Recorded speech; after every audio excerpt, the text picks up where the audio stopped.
تعالیٰ عنہ کا یہ معاملہ ہوا کرتا کہ جب عبادت کے لیے نماز کے لیے وضو فرماتے تو چہرے کا رنگ بدل جاتا،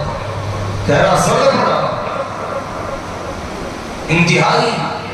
بے چین اور تکلیف میں ہوتے، اور ایسی حیرت اور کبکبی داری ہونے لگتی کہ گھر والے پریشان ہو کر پوچھتے کہ جب بھی وضو فرماتے ہیں چہرے کا رنگ کیوں بدل جاتا ہے؟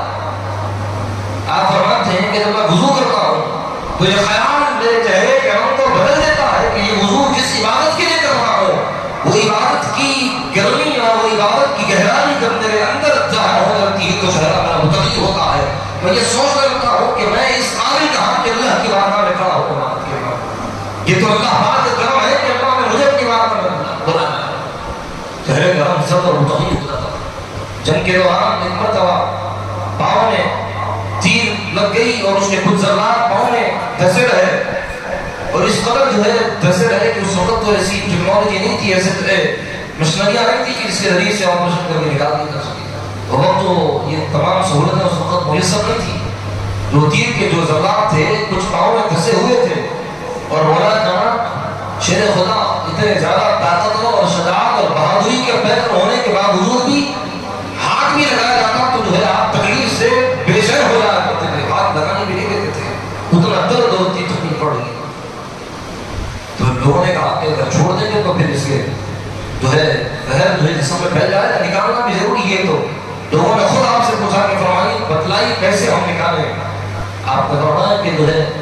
ایک ایسا وقت میں تم کو بتاتا ہوں جس وقت تم اگر نکالو گے تو آسانی سے زبان نکل جائیں گے، اور میں کیا وقت کروں جب نماز کے لیے کھڑا ہو جاؤں گا، اور نماز کے لیے جب کھڑا ہو جاؤں گا اور قرآن کی تلاوت کرنا جب شروع کروں گا تب یہ زبانات کو تم نکالے اور مجھے احساس ہوگا، یہ درد اور یہ تکلیف کا احساس مجھ کو ہوگا۔ لوگوں نے کہا کہ بہت تکلیف ہوگی، ہم نکالیں گے۔ فرمایا کہ اس وقت ذرات دور کی بات ہے، جسم کے ٹکڑے ٹکڑے بھی کر دیں گے تو وہ خوف خدا کی کبھی میرے جسم پر ایسی تاری ہوگی کہ مجھے اس کا احساس کرنا ہوگا، پاؤں بھی اگر تم کاٹ لیں گے تو اس کا احساس کرنا ہوگا۔ لوگوں نے ایسا ہی کیا، جب نماز کے لیے کھڑے ہو گئے پہلے تحریر ہوتا دیتا ہوں تو اس وقت لوگ آئے اور وہ تیری کے جو ذرات تھے وہ ذرات کو نکال لیا، اور نکال کر اسی جگہ بیٹھے رہے،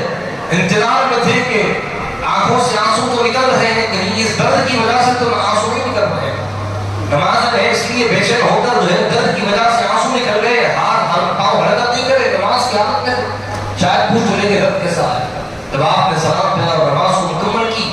لوگ ارد گرد جمع سے پوچھا کیا بات ہے، کیا ہوا ہے؟ کہنے لگے پاؤں کی طرف نگاہ ڈال کر دیکھی، دیکھا تو وہ ذرات جو تیر کے دھسے ہوئے تھے وہ بالکل نکل گئے۔ لوگوں نے کہا کہ آپ کو کیا درد نہ ہوا، کیا تکلیف نہ ہوا؟